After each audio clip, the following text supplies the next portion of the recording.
아들이 피아노 치고 그런 것이 소원이 있었거든요. 전향만 했었는데 아들이 피아노 치는 것까지 감사했는데 며느리까지 피아노 치는 거에 대해서 며느리의 관계자는 사람이셔서 그 얘기한 게 아니라 보너스다. 이거는 우리는 개척교회지만은 피아노 반주자가 2명 있다는 것에 대해서 적지 않게 자부심을 가진 적이 있었습니다. 오늘 이렇게 방문해 주셔서 감사하고요. 말씀을 좀 나눠보겠습니다. 신약성경 사도행전 2장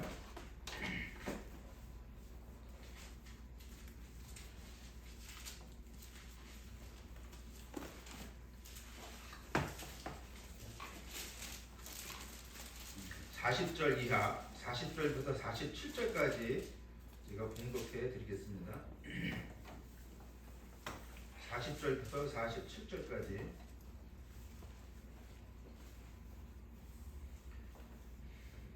또 여러 말로 확증하며 권하여 이르되 너희가 이 패역한 세대에서 구원을 받으라 하니 그 말을 받은 사람들은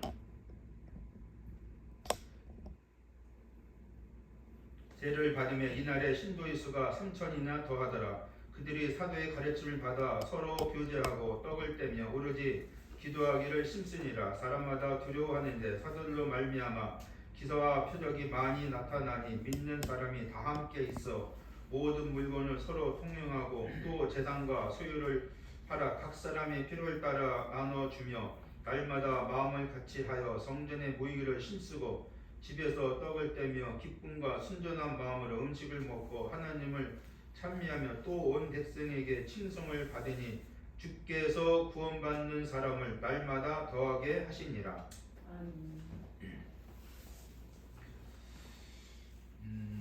좀 유명한 말씀 중에 한 말씀이라고 여겨집니다.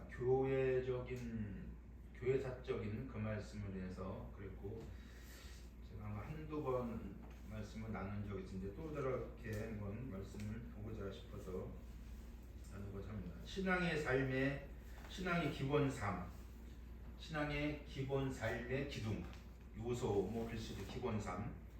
우리가 영적 생활하는 일에 기본이라는 게 있어요. 육적 생활에도 기본이 있듯이 기본적인 삶에 대해서 말씀을 나누고자 합니다. 오늘은 어느덧 첫 주일이에요. 이번 주 첫 주일이고 어버이주일, 어린이주일, 어버이주일 막 그러는데 지난달까지 삶의 전쟁 속에서 살아오시느라고 고생하셨습니다. 매번 뭐 이렇게 말씀을 드리긴 하지만 진짜 전쟁 속에서 저희가 살고 있지 않습니까? 그 전쟁 통해서 이 거물 같은 전쟁 통해서 주님을 경배하는 것. 지금요, 우리는 잘 모르지만은 들려오는 소리에 의하면은 모이기를 피하는 것들이 많이 있습니다. 지금 오히려 모여야 될 상황인데 오히려 모이기를 피하는 게 무슨 얘기냐면 여태까지 주음 비대면 했으니까 또 하자는 식이에요. 안 나와도 그만, 나와도 그만 그래가지고 우리 영적 그런 것들이 무감각해지고 마비가 돼버리는 그런 상황까지 와버렸어요. 조금씩 점점. 앞으로는 더할 거를 여겨집니다. 그래도 그 와중에 주님을 섬기고 경배하는 것에 대해서 우리는 감사도 되지만 지금 경각심을 많이 가져야 할 때라고 생각을 합니다. 3월경인가요? 97세 모친님이 이제 돌아가셨어요. 추천하셨는데 그 부친도 97세예요. 19세 때 결혼해서 78년을 해로하셨어요. 작은애하고 그때 안양에 장례식장에 갔었는데 그 모친이 먼저 떠나셨죠. 그 부친은 자전거 타시고 뭐 지금도 뭐 활동을 엄청 하시는데 한번 자전거 타다가 넘어져가지고 119가 와가지고 이제 모시고 갔는데 자전거 타면 안 된다고 이렇게 주변에서 막 그런 행해서 좀 상가하면서도 하는데도 자전거 탄다고 하십니다. 부부 회로라는 게 저런 것이구나. 새롭게 감동을 입었어요. 동갑내기예요. 19세 결혼해서 97세까지 사셨죠. 지난주 화요일날 99세 부친이 돌아가셨어요. 요 송탄 장례식장에서 했는데 저희 때 이제 두 아들하고 같이 갔다 왔는데 그 모친께서는 한 2년 전인가 2년 전인가 그때 수천하셨어요. 거기도 부부가 동갑이에요. 그 모친이 한 몇 년 전에 저보고 한 얘기가 뭐라고 하셨냐면 우리 영감보다 내가 저기 한 달 누나예요. 그래서 영감군 한 달 누나래요. 그 모친이 한 달 누나라고 해서 그러세요? 누나라고 불려야 되겠네요. 맞아요. 그 누나가 안 불리던데 그 모친하고 그냥 가깝게 이제 지내고 그랬었는데 그 생각이 나면서 이제는 모친에 대한 정감이 있어서 이제 갔는데 그 부친이 상당히 장사예요. 아주대병원에 한 일주일간 입원했다가 퇴원하신데도 지게가 무겁더라고요. 여기 성북 한살리에 사시는데 그쪽에 무거운 지게도 지게 짊어지고 끌면서 그냥 일을 하시는데 대단한 분입니다. 두 분의 그 소천을 보면서 부부해라는 게 저런구나. 그 부친도 보면서 대단한 그런 것을 봤습니다. 물론 하나님 부르시고 이렇게 하는 거지만은 그 부친님께서 한 세계를 사실 거 생각하시고 사셨을까요? 99세라고 하는데 100세를 하는 사람도 있습니다. 근데 어쨌든 한 세계를 사시는 동안에 내가 한 세계 100살까지 99세까지 사겠다 하는 생각을 하고 사셨을까요? 절대 그러지 않을 겁니다. 국가적인 재난 여러 가지 많이 겪으면서 그 전쟁을 통해서 많은 것을 겪으시면서 가정적으로 사회적으로 겪으시면서 그는 많은 어려움 속에서 살아오셨습니다. 그 와중에 그 전쟁살이 와중에 하나님을 알고 하나님을 섬기고 살아왔던 것에 대해서 경의를 표하고 싶은 마음까지 가졌어요. 저 부친이 99세 100년 사시면서 언제 하나님을 만나고 주님을 섬겨왔다는 거. 물론 약간의 오락 시소 게임도 있었지만 아무튼 주님 안에서 이 땅의 생을 마감했다는 게 얼마나 복이냐 이거죠. 에이 죽으면 끝이야 라고 막말을 하면서 지옥 천국을 부인하고 하나님을 부인하는 사는 삶도 있지만 그 사람은 적어도 복음의 눈을 볼 때 자기 생명을 휴지 조각보다 못하게 여긴다는 것입니다. 그 막말을 하는 사람이 진짜 하나님이 계시고 진짜 천국 지옥이 있는 것을 진짜로 안다면 그 막말을 할 수가 있을까요? 절대 할 수가 없어요. 절대 못하죠. 모른다고 여긴다 하더라도 정말 그런 말을 한다는 것은 이거는 사람으로서 할 말이 아닙니다. 왜냐하면 그 사람은 사탄의 앞잡이일 수도 있고 사람이기를 포기한 사람, 어차피 죽은 자거든요. 그렇잖아요. 거듭나지 않은 사람은 어차피 죽은 자입니다. 본질상 진노의 자녀고 사람이면은 안 가야 될 지옥불에 떨어질 사람이기 때문에 그렇습니다. 그래서 인생살이 중 생사가 오가는 전쟁 속에서 본인 영혼이 거쳐할 언젠가 누구는 죽거든요. 그 영혼이 거쳐야 할 곳을 알든지 모르든지 알고 간다면 얼마나 좋겠을까만은 모르고 가잖아요. 근데 그 모르고 가는 그곳이 지옥이라는 걸 사실을 도착해보니까는 지옥이다? 어떨까요? 땅을 치고 울 일보다 이거는 일을 가는 게 아니죠. 온몸이 부서지는 상황이죠. 인생사례가 얼마든 간에 그 속에서 하나님을 뵙고 만나고 예수 그리스도 영접하고 산다는 것은 신기하고 놀라운 말씀입니다. 오늘 본문의 말씀도 사실은 제가 전제 이렇게 해봅니다. 신기하고 신비스러운 말씀이라고 저는 믿어 의심치 않습니다. 이 말씀을 보면 자주 묵상도 하고 마음에 두고 늘 약 30년에서 마음에 두고 있던 말씀 중에 한 말씀인데 2장 14절에 보니까 베드로가 11사도와 함께 서서 소리 높여 이르되 유대인들과 예루살렘에 사는 모든 사람들아 이 일을 너희로 알게 할 것이니 내 말에 귀를 기울이라. 그때 베드로의 말씀 전파함을 인용한 것이 어떤 인용을 했냐면 유해서 말씀을 인용했어요.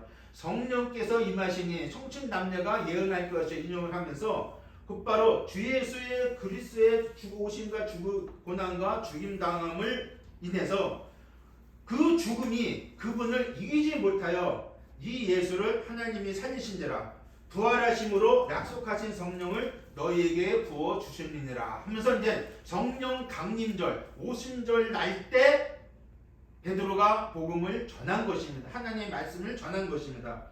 2장 36절 그런즉 이스라엘의 온 집은 확실히 알지니 너희가 십자가에 못 박은 이 예수를 하나님이 주와 그리스도가 되게 하셨느니라 하셨습니다. 37절에는 그들이 이 말을 듣고 마음에 찔려 두 번 형제들아 그러면 우리가 어찌할꼬. 여기서 형제들이라는 것은 이스라엘 족속은 이스라엘 사람은 한 혈통이잖아요. 그래서 형제들아 그런 의미를 두고 말씀을 한 거죠. 38절 너희가 회개하여 각각 예수 그리스도로 세례를 받고 죄사함을 받으라. 자 이거 좀 생각 한번 해보십시오. 베드로도 유대인이고 그 사람들도 유대인입니다. 근데 같은 형제들입니다. 같은 족속입니다. 같은 아브라함, 이삭, 야곱의 피를 이어받는 족속이거나 한 혈통이군요. 근데 베드로가 말하기를 너희가 회개하고 각각 예수 그리스도로 회개를 하고 예수 그리스도로 죄의 침례를 받으라 죄사함 받으라 했습니다. 무슨 상당히 의미 있는 말씀이죠. 나도 형제였었는데 그냥 똑같은 족속인데 이제는 너희와 나하고는 다르다 이거죠. 이제는 너희와 나하고 완전히 구분됐다. 나는 죄사함 받고 구원받는 백성이에요. 너희는 그건 조금 있다가 너희는 그렇기 때문에 회개하고 돌아오라 이거죠. 40절 이 패역한 세대에서 구원을 받으라. 그 말을 받은 사람은 세례를 받음에 이날의 신도수가 3천이나 더하더라. 한 번 복음선 전도에 복음설교에 3,000명이 회개하고 돌아왔어요. 이게 얼마나 놀라운 일일까요? 옛날에 엑스포 74 여의도 때 그때 그때 가봤었지만은 100만 명이 모였거든요. 여의도 180만 100만 명이라는데 어마어마하게 모였어요. 그래서 몇 명이 구원받는지 모르겠습니다만은 어마어마했어요. 그때 복음 전하고 막 그랬었거든요. 오 놀라워라. 하나님의 어마어마한 은혜가 이때 당시 있었어요. 3,000명이 회개하고 돌아왔다? 정말 신기한지 모르겠지만은 이거 놀라운 일입니다. 어떻게 이런 일이 있을 수가 있을까요? 그래서 혹자는 이 말씀 보고 어떤 사람이 이렇게 3,000번 전에도 한 명도 못 돌았는데 이 사람은 한 번 전에 3,000명이 돌아왔다. 하나님의 전적인 역사하심을 우리는 그냥 봐도 알겠죠. 성령님의 역사하심이었습니다. 복음의 역사하심이었습니다. 죄인된 이들의 회개함이었습니다. 믿음의 고백들이 여기서 다 드러났습니다. 복음 들은 이 사람들은 사도들의 가르침 받고 서로 교제하고 떡을 떼고 예배와 모이기를 씻었습니다. 오늘 이 말씀을 드리려고 하는 겁니다. 말씀과 기도와 음식 나누고 하나님을 찬송하니까 하나님의 백성들이 하나님을 찬송하니까 이웃 사람들이 그들을 칭송하니 날마다 구원하는 백성을 구원받게 하시는 것을 더하더라. 야 그래서 신비스러웠습니다. 야 어떻게 이 시대에 그러면 지금 시대에 어떻게 이런 일이 일어날 수가 있을까? 30년 전에 이 말씀을 품고 지금까지도 있었습니다. 그걸 지금 소망하고 있는데요. 죄인된 자들의 극변화 그들은 유대의 교인에서 성도 그리스도인이 됐습니다. 유전으로도 내로는 족보의 사람들이 아닌 하나님의 백성으로 예수 그리스도로 말미암아 하나님의 본속으로 하나님의 자녀로 재탄생하는 겁니다. 거듭났습니다. 구원의 자녀로 새로운 삶으로 바뀌어 버렸습니다. 순간. 고린도후서 5장 17절 말씀하십니까? 누군지 그리스도 예수와 있는 자에게는 새로운 피조물아 이제 것이 지나갔으니 보라 새 것이 되었다. 새로운 사람들이었어요. 유대교인 정통 유대교인에서 이제는 그리스도인이 됐어요. 성도가 됐어요. 하나님의 백성이 됐어요. 이거 얼마나 신기하고 신비로운 일입니까? 3,000명이나 한 번 설계 대단하지 않습니까? 자, 숫자가 문제가 아니라 하나님의 성령으로 말미암아 그 정통 유대교 떠드는 사람들이 그리스도 안으로 들어갔다는 거예요. 유대인들은 예수 그리스도를 부인했거든요. 십자가 못 박았잖아요. 지금도 예수 그리스도를 부인하거든요. 간혹 주님 영접한 얘기 들려와요. 가끔 어쩌다. 그들은 예수 그리스도를 철저하게 싫어해요. 아주 싫어하거든요. 예수님 당시에도 싫어했잖아요. 몇 명만 그냥 치료하고 고쳐 죽으니까 좋아했지 싫어했거든요. 자 여기 등장 중인 특히 많은 유대인들 이들은 사실상 진짜 베드로가 선포한 대로 진짜 조상 때부터 패역한 자들입니다. 구약 역사를 보십시오. 유대인들이 얼마나 패역한 일을 많이 했습니까? 하나님 얼마나 많이 배신하고 배반하고 등지는 일들을 많이 했습니까? 하나님을 얼마나 거스렸고 얼마나 어그러를 일고 밥 먹듯이 숨 쉬듯이 그들은 그렇게 해왔습니다. 그야말로 피는 못 속인다. 자기 조상들이 그렇게 한 것처럼 이 후대의 사람들도 피는 못 속인다. 오죽하면 결국 그리스도를 십자가 못 박게 했는가요? 그거를 우리는 피할 수 없는 것입니다. 자기들의 조상과 동일한 악함들을 서슴없이 해대는 그들을 보게 됩니다.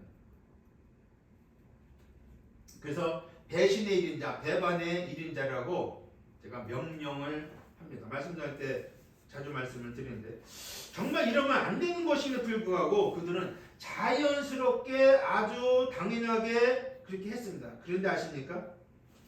그들의 모습이 누구 모습이에요? 이들의 모습일까요?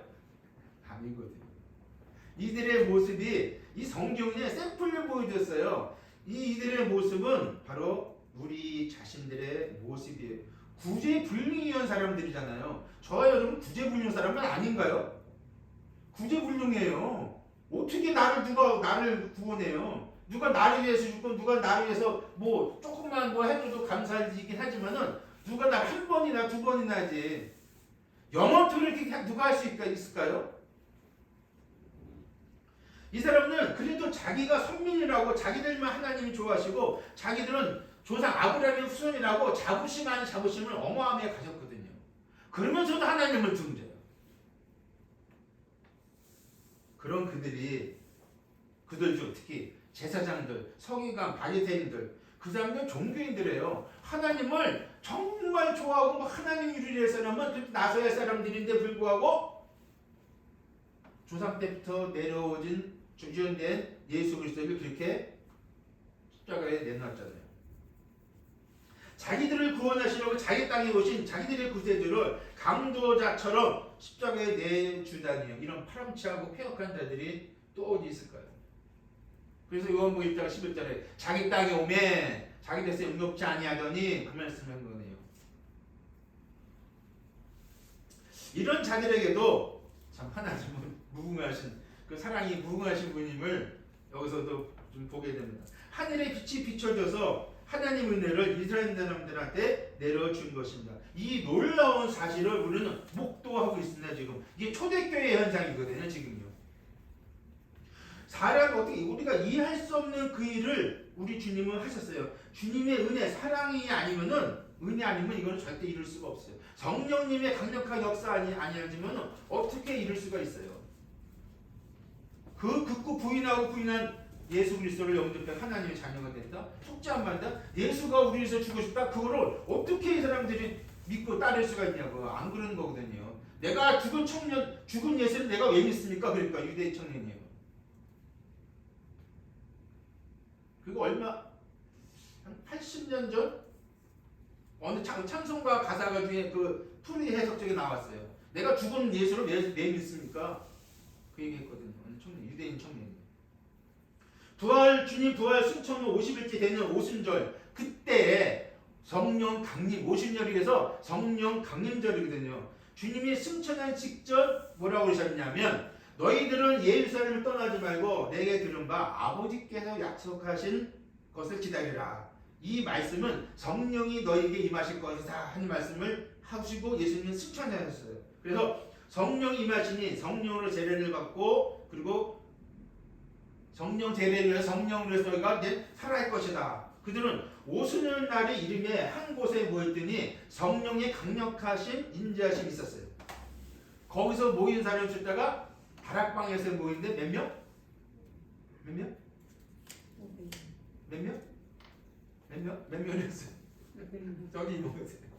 120명이 모였어요. 120명의 성도들이 110명의 민도들이 모여서 그 다락방 상당히 큰 다락방 모여가지고 기다리고 있는데 성령이 강력하게 임해가지고 뭐 긴 얘기 이거 사도행전 2장 1절부터 읽어보시면 되겠고요. 주께서는 그 약속대로 성령의 임재하심으로 그들이 성령의 감동함으로 하나님의 큰 일을 하는 계기가 되는 중 담대히 복음을 전했어요. 고전까지 담대히 복음을 못 전했어요. 베드로도 역시 그렇고 다른 사람들도 그랬습니다. 그때 경건한 유대인들이 천하 각국으로부터 모여와서 예루살렘에 있더니 여기저기서 유대인들이 다 모여들었어요. 지금 모여서 이제 베드로에게 말씀을 듣는 것입니다. 그때 베드로가 전하는 복음으로 그들은 하나님 앞에 죄인된 자들임을 알았습니다. 이 얘기를 이렇게 표현하는 것입니다. 환자가 있는데 장침으로 한의사가 그냥 가슴 깊이 쭉 깊이 눌러 찔르는 것 같은 하나님의 복음의 말씀으로 예리한 복음의 칼끝으로 그들의 영혼을 쭉 찔렀어요. 그렇게 해서 그들을 찔러 죽이려고 하는 게 아니라 복음의 칼이 쭉 들어가면서 복음 앞에 그들이 무릎 꿇게 하는 것입니다. 너희는 회개하라. 주 예수 이름으로 세례를 받고 하나님의 성령으로 세례를 받고 하나님께 회개하라. 14장 12절 말씀은 하나님 말씀은 살아있고 활력있어 좌우에 나서 어떤 것보다 예리하여 혼과 영과 및 관절을 찔러 쪼개까지 하며 또 마음의 생각과 뜻을 판단하느니 하나님의 말씀은 우리의 영과 혼을 찔르면서 우리의 마음을 다 보시거든요. 여기서 우리는 그리도 종교적이고 형식적이고 유전적이고 율법적이고 제사적인 유대인들의 영적 고집을 복음의 칼로 단 한 번에 도려냄을 유감없이 보게 됩니다. 그것은 복음의 능력이었습니다. 얼마나 고집적인데요, 유대인들이에요. 베드로는 그걸 너무나 잘 알고 있어요. 왜? 장도 유대인이잖아요. 그래서 너무 잘 알고 있어서 강력하게 이 폐역한 세대에서 구원받으라면서 강력하게 하지 않으면은 이 사람들은 돌아올 기미가 없는 거예요. 얼마나 강력하게 복음을 전했습니다. 36절 그런즉 이 이스라엘의 온 집은 확실할지 너희가 십자가에 못 박은 이 예수를 하나님이 주와 그리스도가 되게 하셨느니라. 얼마나 신나는 말씀이에요. 너희가 십자가에 못 박은 이 예수를 주와 그리스도가 되게 하셨다. 누가? 하나님이. 죽은 자 가운데 부활시켜서 그 하나님이 너희에게 너희와 우리와 모든 사람에게 하나님이 주와 그리스도가 되게 하셨다. 참 얼마나 감격적으로 얘기합니까? 우리는 지금 저와 여러분이 주와 그리스도가 되신 그 예수를 믿은 것입니다. 이때의 예수 그리스도만 아닌 그 예수 그리스도는 영원하다고 그랬잖아요. 예수 그리스도는 어제나 오늘이나 영원토록 동일하시다고 했으면 그 예수님은 동일하신 분이면은 그때도 그 예수님이고 지금도 그 예수님이에요. 지금도 로마서 8장 34절 말씀대로 하나님 우편 앉아서 지금도 교회를 위해서 우리 위해서 기도하신다는 그 예수님이에요. 그 예수님이 그 예수님이에요. 이때 예수는 따로 지금 예수는 다른 게 아니라고요. 그 정도는 아시겠죠. 어쩌면 우리에게 적잖게 익숙한 말씀입니다. 이 말씀 초대교회 탄생의 모습이면서 규감이 되고 본이 되는 장면이기도 합니다. 여기서 적어도 우리는 다음 부분을 신중에 두고 주님 섬기기를 소원합니다. 아주 기본적인 거를 조금 나누고자 합니다. 아주 기본적인 걸. 다른 말씀 묵상한 것인데 이 말씀 마음에 자꾸 땡겨져서 다시 한번 보게 됩니다. 마음에. 복음의 삶이었습니다. 복음의 기둥. 첫째가는 신앙의 첫째라는 기둥은 복음에서 신앙이 시작되는 거예요. 근데 그거를 제가 50년 넘게 교회 생활을 하면서 그거를 사람들이 모르더라고요. 예배당 나오면은 교회 찬송하고 뭐 하다 보면은 그게 신앙인 거예요. 물론 교인으로서 훌륭하고 그럴 수도 있지만은 엄밀히 말하면은 하나님과 상관없는 신앙이잖아요. 아닌가요? 저만 그렇게 생각하는가요? 왜냐면 하나님과 관계없이 얼마든지 더 뜨겁게 열심으로 종교적으로 할 수 있어요. 종교는 그런 거예요. 종교가 복음을 먹어버리거든요. 그래서 종교적으로는 얼마든지 불교가 있든 천주교가 있든 뭐가 있든 종교는 얼마든지 그렇게 할 수 있어요. 정말 하나님 관계, 하나님 자녀로 태어나지 않더라도 종교적으로 얼마나 누구보다 열심히 뜨겁게 할 수 있어요. 자기 몸 던지는 건 유대 아니에요. 얼마나 할 수 있어요. 그렇지만 하나님 앞에서는 거듭나지 않은 사람이면은 그냥 종교인에 불과해요. 베드로는 주님과 동고동락한 자였습니다. 누구나 다 아는 사실이죠. 그는 말하기를 베드로는 나는 주님의 어뷰를 받다고 그랬습니다. 그리고 직접 주님과 늘 거의 같이 살고 주님의 그 빈무덤까지 들어가 본 자입니다. 십자가의 죽음 그건 다 받던 자이죠. 그리고 유대인이면서 동족 유대인들에게 복음을 전한 겁니다. 같은 종족이에요. 자 보십시오. 똑같이 한번 대입을 해보시죠. 그때 우리가 지금 똑같은 사람이잖아요. 제가 지금 예수 모르고 아무것도 몰라. 너는 예수님 알았어요. 그럼 복음 전해. 누구한테? 내 가족 친친들한테 하는데 야, 너 나랑 똑같은데 예수가 누구야? 이렇게 돼버리는 거예요 지금이요. 예수가 누구야? 너랑 사실 제사 지냈잖아. 우리 제사 지낼 건 다요. 사내가 산소가 절하고 막 뒤에 돌아와서 막 다 했었거든요. 근데 어느 날 안 하거든요. 그러면은 너 똑같은 우리랑 같은 족속인데 훨씬이나 족속 우리는 교회 다닌 적이 없어 우리가 그러셨거든요. 우리 큰 집에서는 그 얘기요. 이 베드로가 똑같은 족속이었는데 복음을 전했어요. 고집불통 유대인들한테 베드로는 생명의 주 예수를 들려줬습니다. 그들은 그 복음을 들었습니다. 그리고 그 복음이 그들의 심중을 난타했어요. 두드렸습니다. 종종 이렇게 말합니다. 인생에는 어느 때든 복음을 접하고 듣고 그 복음을 해서 새 생명, 새로운 피조물이 된다는 것은 문자 그대로 기사회생하는 것입니다. 영원한 전화 유복이 되는 것입니다. 영적 도탄에 빠져있는 자가 건진받는 것입니다. 복음만이 그렇게 할 수가 있어요. 그 이상은 그 무엇도 철학도 종교도 지식도 유전도 그 어떤 자기행위도 자기 양심도 그 어떤 것도 그 영적 도탄에 빠져있고 영적 죽은 상태에서 구원할 것이었습니다. 지금까지는 제가 지금까지 느끼는 알기는 근데 앞으로도 그렇습니다. 앞으로도 우리 후대 주님이 더 오신다면 앞으로 100년 200년 후대에도 동일합니다. 이것을 이렇게 말씀드려봅니다. 죄로 영원한 사망, 율법의 정죄에서 하나님의 진노와 심판에서 건진받는 것, 본인 나이 기준에서 죽었던 자가 복음으로 그 직세로 살아나는 것, 구원이다, 새 생명이다, 거듭남이다, 의롭다함을 얻는다, 이신책이 칭이 화목한 것이다, 하나님의 권속이다, 자녀다, 시민권자다, 생명체에 기록된 자다, 이런 것들은 지상에서 천상으로 올림받는 것입니다. 그런 말씀 단어들은요 지상에서 지상 밑바닥에서 천상으로 끌어올리는 하나님의 은혜의 구속의 주의 사랑하시는 속에 있는 것입니다. 적어도 사람이 그런 말을 듣는 거면요 그건 복이에요. 제가 81년도에 주님 영접했는데 그 이후로도 이건 복 중의 복이에요. 보니까는 너무 아니더라고요. 그래서 그런 시간이 되면은 물불을 가리지 않고 복음을 전하게 되기도 합니다. 그러므로 복음으로 영광스러운 생명의 길로 가는 것이며 완전한 구원을 받는 것이며 혹시 아십니까? 이 구원받는 것이 뭔지 아십니까? 사람이 상상한 것보다 큰 구원이에요.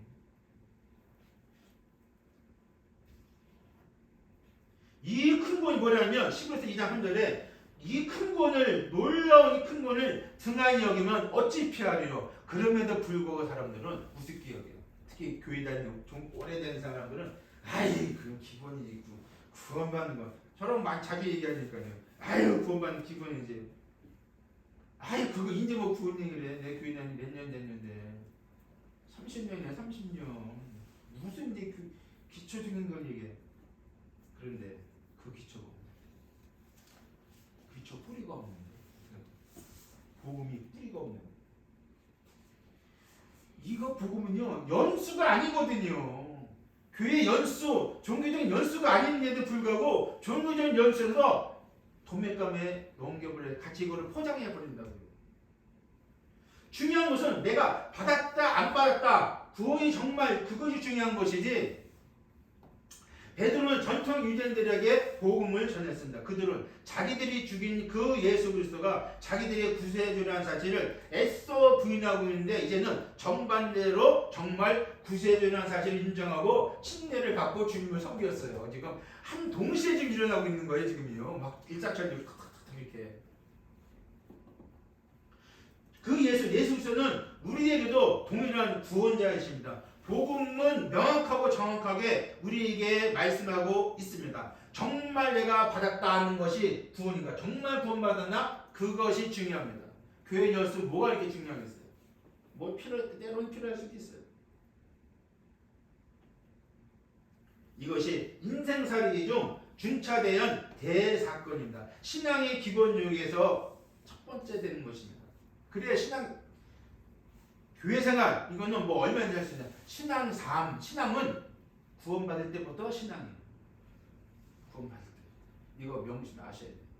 교회는 얼마나 열심히 하고 뭐 내 동생이 형이 누가 다 목사니까 요 근래에 제가 들은 얘기들을 의하면은 우리 형이 목사 아버지 뭐 목사님 많이 들었어요. 그래서요. 제가 많이 들었거든요. 그래요?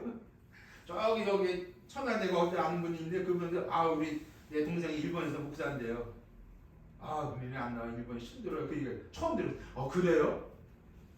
금방 2년 교회 안 나간 지 2년 됐는데 대뜸 찬송가 딱 나오는데 무슨 얘기 하는데 어떻게 아세요? 사실은 내 동생이 일본에서 목사하고 있다고. 그래요? 안지가 작년부터 알고 지냈는데 알았는데 그거로 자기를 유한해요. 아십니까? 교회 어떤 직분이나 교회 어떤 그런 것들에서 자기 유한해요. 그러면 하나님의 하나님 자녀로 이거는 어불성설이죠. 베드로후서 1장 8절부터 12절까지 우리 빌리려고 한번 읽어볼까요? 베드로후서 1장 8절부터 12절까지 한번 짚고 넘어갈 것 같아가지고요. 베드로후서 1장 8절부터 12절까지. 베드로서 1장 8절부터 10절 맞습니다. 이런 것이 너희에게 있어 흡족한즉 너희로 우리 주 예수 그리스도를 알기에 게으르지 않고 열매 없는 자가 되지 않게 하려니와 이런 것이 없는 자는 맹인이라 멀리 보지 못하고 그의 옛 죄가 깨끗하게 된 것을 잊었느니라. 그러므로 형제들아 더욱 힘써 너희 부르심과 택하심을 굳게 하라. 너희가 이것을 행한즉 언제든지 실족하지 아니하리라.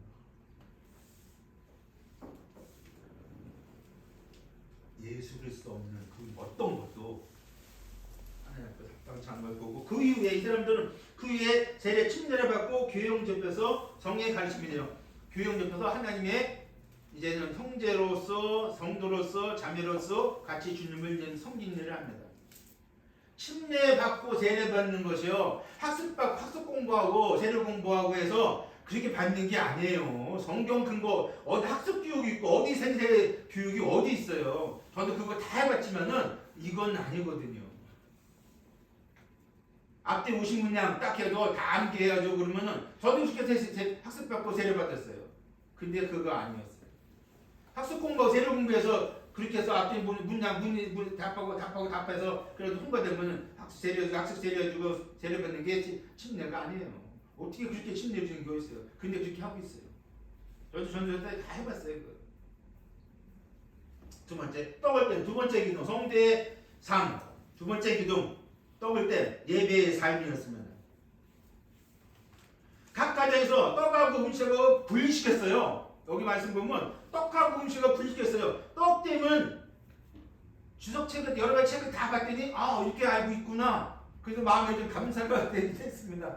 떡 떼고 하는 것하고 각가지 음식 나누는 거 분리시켰어요. 떡은 떡이고 음식은 음식이에요. 떡도 음식이 아닌가? 떡은 하나님 예배하는 장면으로 예배드리고 각각에 모여서 그 음식 먹는 거 음식하고 성찬 예배라고 만찬이라고 해서 성경이 주의 만찬인데 만찬 예배를 드리면서 그리고 음식 나누고 애찬 그리고 음식 나누고 주님을 기념했습니다. 넓은 집에서 어떤 집이 넓어 50평 되는 집이야. 그럼 거기서 모이고 또 어떤 집이 40평 되는 돌아가면서 이게 집에서 모여서 떡을 떼고 음식 나누고 그랬습니다.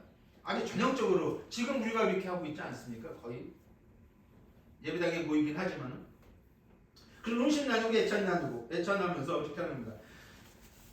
뭘 말씀드리고 싶으냐면 그리스도인으로서 할 수 있는 최상의 그것이 예배라고 합니다. 예배를 동참하고 예배를 드리는 것. 성도가 예배를 못 드린다 안 드린다 간혹 그럴 수 있지만 사실은 죽고 사는 일 아니면은 내가 몸을 어느 정도 움직일 수만 있다면은 급한 거 아니면은 그럴지라도 구원 이후에 피치 못할 사정 정말 근데 그 식간당이 되면 안 되죠. 그조차 거기에 빠져 있다면 문제가 되죠. 어떤 웬만한 상황에 아니 빼놓고는 주님을 경배하고 예배하는 거. 일주일에 날 한 번 예배드리면 30분 40분 하는 거. 평상시 예배가 그거는 기본으로 들어가고 주일날 예배 드린다는 그거를 우리는 간과해서는 절대로 안 된다는 것입니다. 그 누구라도. 제가 타이로 2번, 3번 예배 빠져갔네요. 평생에 주일날. 병원 한 달 입원해서 예배 빠져갔죠. 이번에 그 뭐죠? 그거. 예, 이거 뭐 코로나인지 뭔지 그게 그냥 저를 또 강타는 바람에 부부가 빠져갔죠. 아 마음은 졸이고 그냥 몸은 그냥 막 어떻게 할 수가 없더라고요. 평생 그런 본 적이 없어가지고.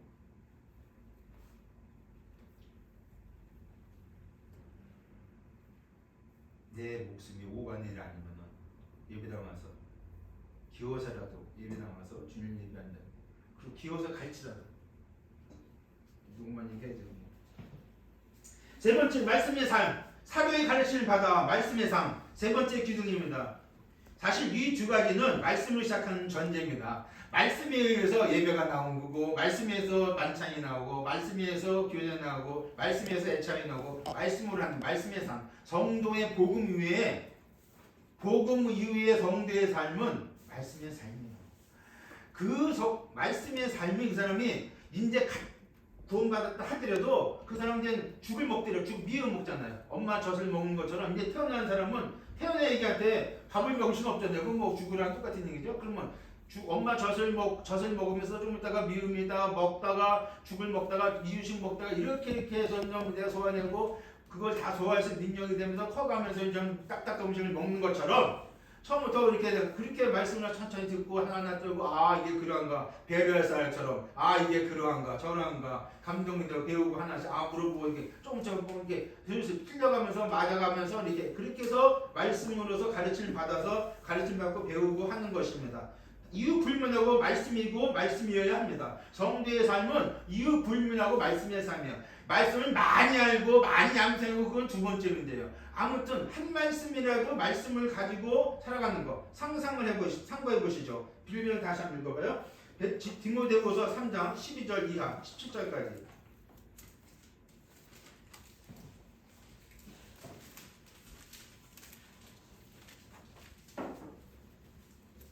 디모데후서 3장 12절부터 17절 말씀입니다.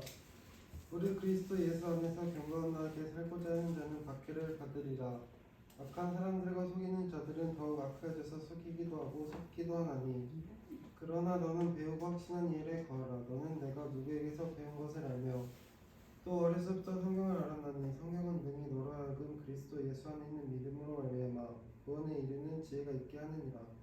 모든 성경은 하나님의 감동으로 된 것으로 교훈과 책망과 바르게 함과 의로 교육하기에 유익하니 이는 하나님의 사람으로 온전하게 하며 모든 선한 일을 행할 능력을 갖추게 하려 합니다. 네, 감사합니다. 아주 쉽게 말씀드릴게요. 아주 쉽게 1 더하기 1 아주 쉽게 말씀 아니면요 하나님을 알 길이 있을까 없을까요? 말씀 속에 하나님을 아는 거. 말씀 아니면 그리스도를 알 길이 있을까요? 없어요. 자연을 통해서 물론 사람들의 간증, 경험, 그분들도 다 말씀에서 나왔다면 말씀 아니면 하나님 알 길. 하나님 알려주십시오, 들려주십시오, 보여주십시오. 그럼 말씀 보면 돼. 뭐 볼 거 없어요. 믿음 뭐 얘기를 말씀 보면 돼요. 볼 거 말씀 보고 들으면 돼요. 말씀 속에서 하나님 말씀을 덮어놓으면 너 하나님 어디서 하려고요? 이 말씀은 하나님인데 말씀은 하나님 말씀 통해서 하나님 자신이 다 보여주셨는데 어디서 하나님 하냐고? 돈으로? 하나님 하냐고요? 명예로? 권력으로? 아니면 뭐 다른 기타 지식으로? 철학으로? 자기 논리로? 이성으로 하나님 하냐고요? 지금까지 그렇게 하나님 하는 사람 한 명도 없어요. 종교로? 그리고 각종 신앙 서적을 통해서 그런 걸 도움되죠. 지식 생각, 지식 경험 도움되죠. 말씀으로 거듭나는 것입니다. 베드로서 1장 23절 말씀으로 성장하는 것입니다. 갓나아이들 같이 순전하고 신령한 젖을 사모하라. 에베소 4장 13절 10절 20장 20절 21절은 범사의 계획가에 자라가라. 말씀으로 가는 것입니다. 그런 것 중에 방법 중에 이런 것들이 꼭 있습니다. 개인적으로 말씀 읽고 일명 PT 화이어 타임 묵상하면서 명상하면서 잘 적응하고 말씀 읽고 그 개인적으로 하는 거 얼마든지 교회적으로 성경 공부하고 소그룹 등등 각종 이런 집회 참석해서 말씀을 듣고 전하고 그렇게 해서 그래서 말씀 암송하는 거 각 절마다 말씀 절마다 암송하든지 뭐 이렇게 암송해서 그리고 중요한 것은 전도를 하는 것 중에 중요한 것은 말씀 다 알고 있는데 안 나가. 마치 생물을 먹으면 생물을 먹으면 자꾸 물이 나온 것처럼 자꾸 이렇게 써질 때 그것이 말씀의 능력도 생기고 내가 힘도 되고 믿음이 생기고 영혼도 기도하게 되고 그렇게 되는 거죠. 그러면서 네 번째 기둥은 기도 말 찬송 그것이 네 번째 기둥입니다. 우리가 알거니와 말씀과 기도 찬송은 특히 기도는 신앙 경력이 아닙니다. 물론 처음에 오늘하고 말씀 기도 못할 수 있지만 신앙 경력으로 기도하고 말씀되는 거 아닙니다. 이에 대해 무슨 말씀을 드릴까요? 기도는 내 소관이요 응답은 인도하심은 주님의 소관입니다. 아실 것 중 말씀 기도는 해도 그만 안 해도 그만이 아닌 것입니다. 호흡하는 것은 음식 먹는 것은 먹어도 그만 해도 그만이 아닌 것처럼 기도와 말씀은 동일합니다. 참고로 개인기도, 가정적 기도, 교회적 기도, 국가 유정적 기도하는 것, 금식기도, 철학기도, 새벽기도 등등 무슨 타이틀을 갖고 기도하든 간에 성령 안에서 무시로 기도한다는 것, 단장의 기도, 부르짖는 기도, 어떤 기도든 간에 나의 마음의 묵상이 주께 연락되기를 원하나이다. 어떤 기도든 간에 주님과 밀착해서 앞으로 주님과 밀착해서 기도한다는 것. 어떤 기도든 간에 어떤 기도 형태를 간에 단장 기도 뭐든 간에 교회를 위한 기도, 성도를 위한 말씀을 위한 기도 어떤 기도는 주님 내가 사랑 못해서 주님 사랑하는 더 많이 갖게 해주십시오. 그런 기도 내 믿음이 욕밖에 안 되는데 믿음이 있게 해달라고 기도 어떤 기도든 간에 주님과의 기도의 삶은 성도들의 영적 호흡이라 계속 이어져 있는 많이 기도하고 짧게 기도하고 그런 뭐 사람만 다를 수 있어요. 잠시 제가 대신 간증을 좀 해야 할 것 같아서 이해하시고 지난주 수요일 집회 때 기도한 곳이 있었습니다. 그래서 주님께서 인도해 주시길 보이를 기도했는데 4월 28일 날 우리 신정희 자매가 육아 휴직과 출산 휴가를 다 승인 나서 15개월 동안에 6월부터 휴직에 들어갔다고 합니다. 그러니까 우리 그때 기도했었거든요. 수요일 날 기도했었는데 기도 응답이 됐어요. 그러면서 안 들어주시면은 기도가 부족한 탓으로 여기거나 혹 다른 계획이 있으실 것 같아서 받아들일 준비하고 있었는데 기도를 들어줬다는 거예요. 제가 이 말씀 드린 이유는 네 가지입니다. 자매의 그 문자원고를 보고 네 가지로 해서 이 말씀을 간증은 본인이 못하니까 제가 대신하는데 간증은 교회적으로 기도 제목이었으면 응답하고 주님이 보여주셨으면 알려주는 것이 마땅하고 더 이상 기도 안 하잖아요. 그러면 두 번째는 기도 중 자기 신앙, 믿음, 신앙 자세를 잃지 않는 것이 중요합니다. 응답이 안 오고 실망하고 하나님 계신지 기도인지 안 해. 내가 지금 간절히 기도했는데 안 들어주셨어. 그럴지라도 자기 신앙이 흔들어지지 않는 것 그게 중요합니다. 세 번째 주님께서 어떠하심을 바라볼 줄 아는 거. 주님이 이거 아니면 다른 걸 보여주는 주님을 계속 목도할 줄 안다는 거 그게 중요합니다. 그래서 말씀드렸고 네 번째 당연히 감사 누리고 나눌 줄 안다는 거 그리고 원인치 서 있는 거 주님께 감사하고 찬송하고 당연한 거죠. 그런데 그러면서 내가 받고 주님이 내주셨구나. 그리고 주님께 영광 누리고 받고 누리고 그리고 주님께서 이렇게 하셨다. 주님이 하셨다는 것을 나눌 줄 안다는 거. 그런 의미에서 이 말씀을 드리는 겁니다. 기도는 기대하면서 하는 것이 기도입니다. 만 그 믿음으로 주님께 맡기는 기도해야 한다는 것입니다. 주님 소관, 주님의 선하심. 요즘 기도 많이 하고 있는 것 중에 제가 자주 이런 기도하죠. 주님의 선하심, 주님의 선하심 맛보아 알지어다. 주님이 하시는 거, 아 이거 주님이 하셨구나. 다 사람이 했어. 사람이 했어 다. 아 누가 넘겨시고 누가 여기로 다 하고 뭐 다 사람이 했어. 근데 뒤집어 보니까 주님이 하셨어. 그걸 누가 멋있게 얘기했을까요? 요셉이 얘기했잖아요. 형들이여 당신들 걱정하지 마시오. 당신 나를 팔아버렸지만 하나님께서 나를 먼저 여기 보내신 것이다. 그 말씀 보고요 얼마나 감동이 됐는지. 하나님의 선하심이, 하나님께서 나를 먼저 여기 보냈다. 그 가정에 10주년 동안 많이 어려움이 있었지만 당신 나를 판 것 같이 판 게 아니라 하나님이 당신을 통해서 나를 먼저 애굽에 보내셨다. 그리고 나와 당신의 가족 우리 식구들 다 구원시키려고 이 극심한 환난, 기근의 환난 속에서 구원하시려고 나를 먼저 보내셨다. 이거 어떻게 얘기할 수가 있어요? 얘기 못하는 거예요. 근데 요셉은 그렇게 했어요. 이런 선하심. 그 가정이 그렇게 하는 거 쭉 가정이 하나님의 선하신 손길이구나. 요셉을 알고 그렇게 돼요. 얼마나 멋있습니까? 그 선하심을 우리 영적 삶에서 우리 모든 삶 생활 속에서 맛보자 이거죠. 아 누가 친구하고 누가 하고 주님이 하셨고. 그래서 주님이 하신 거를 지금 보기를 원하고 있습니다. 어떤 작은 거라도 주님이 하신 거예요. 참 멋있지 않아요? 지난번에 너무 멋있어요. 주님이 하셨다. 주님이 은혜했습니다. 주님이 하셨다. 그냥 의뢰과 하는 말 같지만은 성도들 많이도 해요. 그렇지만 정말로 주님이 하셨다. 참 얼마나 감미롭고 좀 웃지 않으시는 거예요. 얼마나 이게 좋은 말 아닌가요? 정말 은혜로운 말이잖아요.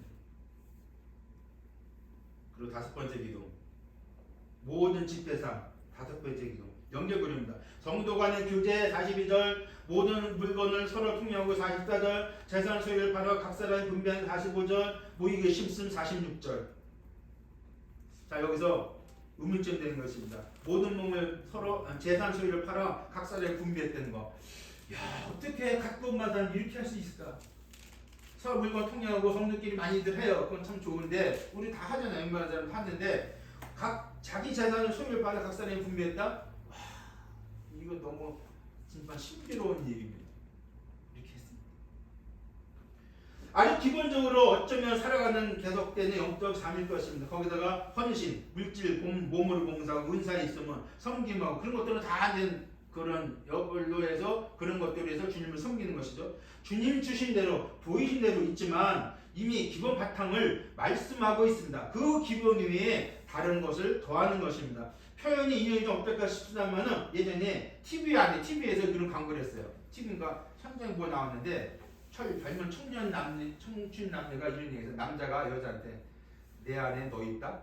그 말을 하는 게 저기 있어요. 그 전에 한번 보신 적 있는 거예요. 내 안에 너 있다는 거여서 참 멘트가 아주 상당히 좀 귀에 쏙게 됐어요. 내 안에 너 있다? 내가 가는 곳마다 너 다 있다는 거예요. 너가 내 안에 있어서 나는 너 생각만 하고 너만 생각하고 너만 사랑하고 그런다는 그런 의미잖아요. 내 안에 너 있다? 그거를 이렇게 생각을 했어요. 내 안에 그리스도가 있다. 라헬을 연애함으로 7년을 술같이 여기다가 주님을 연애한다면, 주님을 사모하고 연애한다면 말씀을 덮어놓을 수가 없거니와 기도를 버릴 수 없거니와 주님을 예배하는 것이 없거니와 그럴 수 없잖아요. 우리가 주님을 사랑하고 연애한다면, 주님을 사랑한다면, 주님을 연애한다면, 주님을 애틋하게 여긴다면은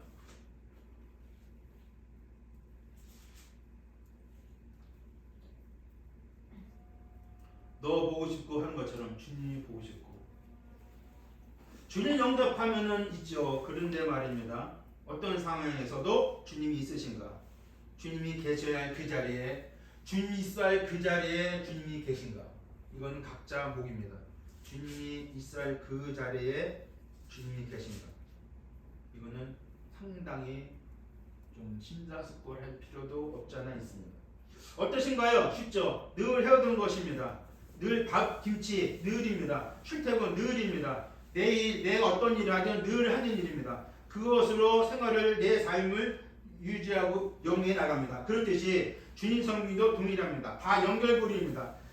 업등은 제함을 받을 수가 있어요. 무슨 일을 하는 건 제한 받을 수가 있는데 주님 섬김의 기본 신앙 요소는 구원부터 시작해서 주님께 갈 때까지 무제한입니다. 이것은 축복입니다. 이런 기둥들을 통해서 주님을 섬기기입니다. 단 경고함이 있어야 합니다.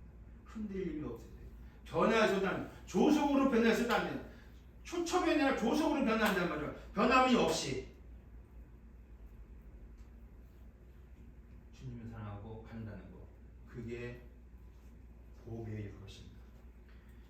42절부터 47절까지 읽고 마치겠습니다. 그들이 사도의 가르침을 받아 서로 교제하고 떡을 떼며 오로지 기도하기를 힘쓰니라. 사람마다 두려워하는데 사도들로 말미암아 기사와 표적이 많이 나타나니 믿는 사람이 다 함께서 모든 물건을 서로 통행하고 또 재산과 소유를 받아 각 사람이 필요에 따라 나눠주고 날마다 마음을 같이하여 성전에 모이기를 힘쓰고 집에서 떡을 떼며 기쁨과 순전한 마음으로 음식을 먹고 하나님을 찬미하며 또 온 백성에게 칭송을 받으니 주께서 구원 받는 사람을 날마다 더하게 하시니라. 기도하겠습니다. 복음으로 말미암아 한 영혼들이 3,000명 된 영혼들이 구원받더니 이런 놀라운 일을 주 앞에 행하는 겁니다. 그들은 침례를 받고 사도의 가르침 받아 말씀과 기도로 힘쓰며 서로 통행하고 교제하고 주님을 예배하고 전도하고 주님 앞에 찬송하고 그랬더니 구원받는 백성 날마다 더하셨다는 정말 소설같은 어마어마한 말씀을 보게 됩니다. 이 일이 초대교회 역사에 일어났고 지금도 이렇게 하는데도 혹 있거니와 주님 우리에게 복음을 들려주셨고 그 복음으로 말미암아 하나님의 백성 구원의 자녀가 되었다면은 주님 섬김에 예배와 말씀과 기도와 집회상과 주님 사랑하고 이런 부분 헌신하고 주님 위해 살아가는 것 이러한 것들이 우리의 육으로 하는 것 같지만 육으로 하는 것이 아니라 영으로 하는 것이며 주의 은혜로 하는 것이며 주의 말씀으로 함으로써 주 앞에 견고하고 흔들리지 않고 주님을 힘써 섬기는 변함없이 흔들림 없이 섬기는 저희가 되기를 소원합니다. 우리 하나님의 은혜가 우리 가운데 계속 임하여 주셔서 이 놀라운 사실을 끝나가면서 주님 나라 갈 때까지 주님을 섬기는 저에게 되기를 간구를 드립니다. 주의 은혜여만 된다는 사실입니다. 우리의 삶에서 어떤 일이 내 앞에 펼쳐진다면 그것은 주님이 하셨고 주님이 안 하셨고 주님이 인도하셨다는 사실을 삶의 간증에서 드러나게 도와주시길 바랍니다. 우리 각 가정마다 주님 축복을 함께 해주시고 주의 크신 은혜의 손길이 하나님의 선하심이 우리 가운데 있어서 그분의 선하심을 맛보아 아는 먹는 저희가 되기를 간구를 드리오며 예수 그리스도의 이름으로 감사하며 기도합니다. 아멘.